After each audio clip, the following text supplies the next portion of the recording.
नमस्कार। सासाराम शहर में निकले धार्मिक जुलूस के बाद जिस तरह से असामाजिक तत्वों के द्वारा यहाँ के माहौल को बिगाड़ने की कोशिश की गई या शहर को जलाने की कोशिश की गई, उसके बाद से लगातार पुलिस के स्तर से उन असामाजिक तत्वों को चिन्हित कर कार्रवाई करने की तैयारी लगातार जारी है, जिनके द्वारा सासाराम शहर के माहौल को खराब करने की कोशिश की गई थी।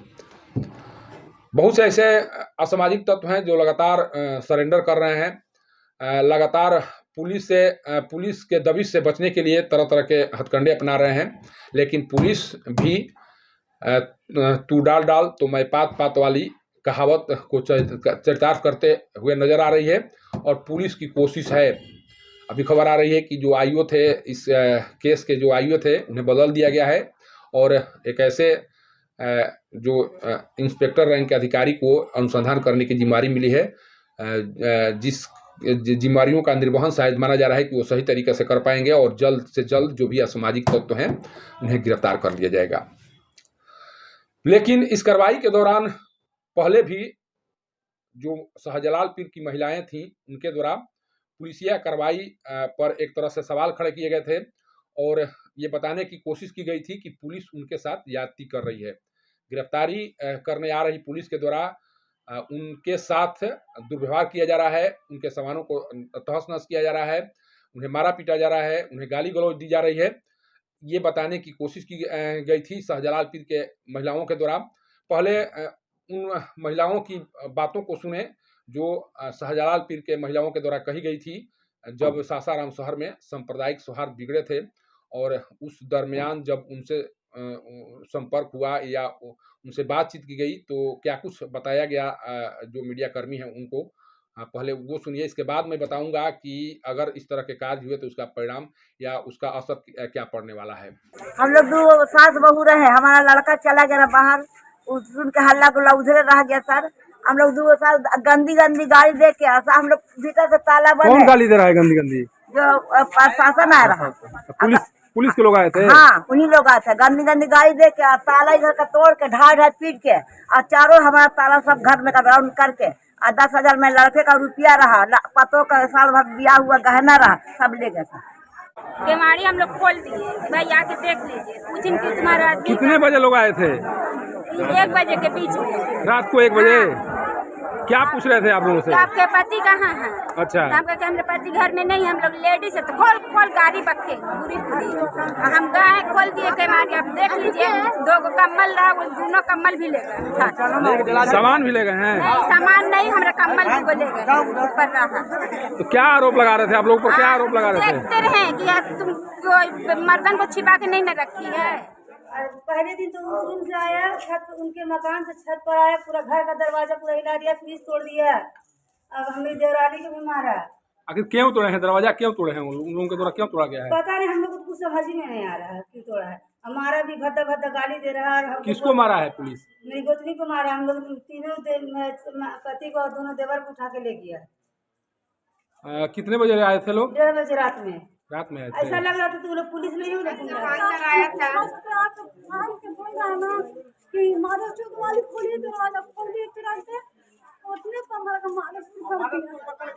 गाली गलौज भी कर रहा था लोग?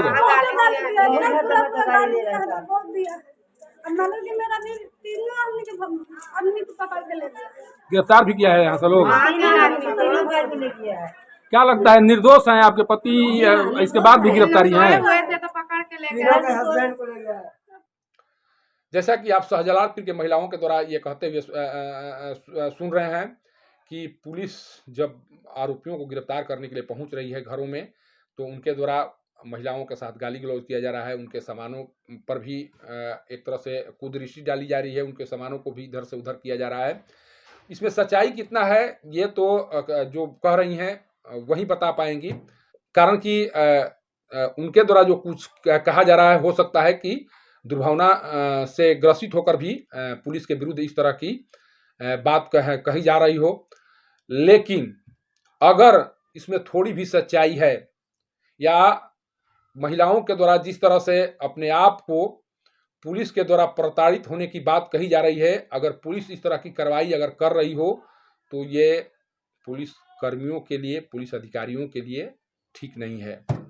मैं ऐसा इसलिए कर रहा हूं कि इसी तरह के कार्य पटना में एक बवाल के दौरान पुलिस के द्वारा किया गया था, जिसके बाद वो मामला हाई कोर्ट पहुंचा और हाई कोर्ट में जिस तरह से अधिकारियों को फटकार लगी, उसके बाद से मैं इतना तो उम्मीद कर ही सकता हूं कि कार्रवाई के दौरान जितने भी अधिकारी हैं, जितने भी पुलिसकर्मी हैं, वो परिजनों के साथ बदसलूकी नहीं करेंगे, वो इस तरह का कार्य नहीं करेंगे जिस कार्य से परिवार के लोग दहशत में आ जाएं या परिवार के बच्चे दहशत में आ जाएं।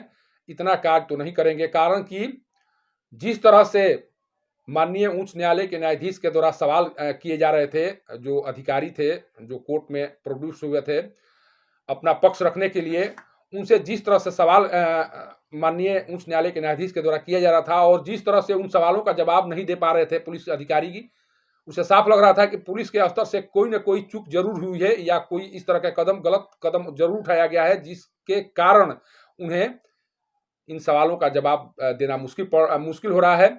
पहले उस वीडियो को मैं दिखा रहा हूं, जिस वीडियो को देखकर आप खुद समझ पाएंगे या उन अधिकारियों के लिए एक नसीहत है जो कार्रवाई के दौरान इस तरह के कार्य करने की कोशिश कर रहे होंगे। पहले हाई कोर्ट में सुनवाई के दौरान जो अधिकारी और माननीय न्यायाधीश हैं उनके बीच जो कुछ चल रहा है या जो कुछ टिप्पणी की जा रही है, पहले उस बात को सुनिए, इसके बाद आगे की कथा कहानी मैं बताऊंगा। आपके ऑफिसर ने कहा कि हमने दिन से पुलिस फोर्स को जमा किया, रात में घुसने की तैयारी की और 1 बजे रात में धावा बोला उसने। इतने पुलिस ऑफिसर्स के साथ घर के अंदर घुस के क्या जरूरत थी इसको? रात को 1 बजे रात में इतने पुलिस फोर्स को लेकर के कोई क्या टेररिस्ट के यहाँ अटैक कर रहे थे? क्या जरूरत थी रात को घेरने की, घर में घुसने की, जहाँ महिलाएं रह रही हैं, बच्चे रह रहे हैं? वो आप क्या दहशत फैलाने के लिए हैं? Not at all, sir. Then why your police chose to enter into the midnight in the residential houses? इस वीडियो में साफ दिखाई पड़ रहा है कि जो माननीय उच्च न्यायालय के न्यायाधीश हैं वो ये कहते हुए सुनाई पड़ रहे हैं कि पुलिस केवल दहशत फैलाने के लिए नहीं है, पुलिस को आधी रात को प्रवेश करने की क्या जरूरत थी? छठ का महीना चल रहा था, छठ महीने के दौरान पुलिस क्यों गई? किसी आतंकवादी को पकड़ने के लिए गई थी? इस तरह के बवाल या इस तरह की घटनाएं अक्सर हुआ करती हैं। अक्सर प्राथमिकी दर्ज लोग करते हैं, लेकिन उन प्राथमिकियों पर जो पुलिस है एक्शन नहीं ले पाती है। लेकिन इस तरह की घटनाओं में पुलिस इतना तत्परता कैसे दिखा पाई या कैसे आधी रात को घर में प्रवेश कर महिलाओं को परेशान पुलिस के द्वारा किया गया, ये सबसे बड़ा सवाल कोर्ट के अंदर से उठा। और इन सवालों का जवाब आप देख रहे हैं कि किस तरह से नहीं दे पा रहे हैं जो पुलिस के अधिकारी हैं। मैं इतना तो मान ही सकता हूं कि इस वीडियो के माध्यम से उन अधिकारी तक ये आवाज़ जरूर पहुंचेगी या उन पुलिसकर्मियों तक आवाज़ ये जरूर पहुंचेगी कि अगर आपके द्वारा फिर उसी तरह की गलती करने की कोशिश की गई जिस तरह की गलती पटना में की गई थी, तो अगर मामला कहीं कोर्ट में पहुंचा, हाई कोर्ट में पहुंचा, तो इसी तरह के सवालों का सामना एक बार फिर करना पड़ेगा आपको।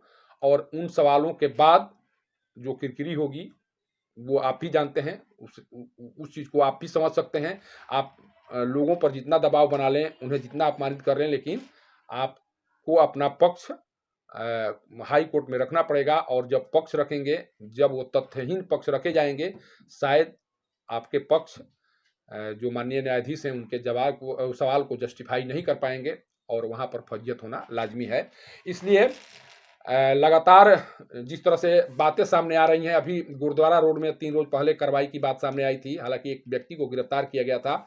उस दौरान भी ये कहा जा रहा था कि पुलिस रात को पहुंची थी। अगर आपको सही जानकारी है कि जो आरोपी है वो घर में छुपा हुआ है, तो आप कार्रवाई करें, कार्रवाई करने का तरीका अपनाइए।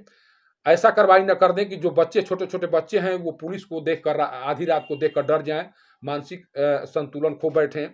कुछ ऐसा न हो जाए उन बच्चों के साथ कि उनकी ज़िंदगी ही पूरी बर्बाद हो जाए।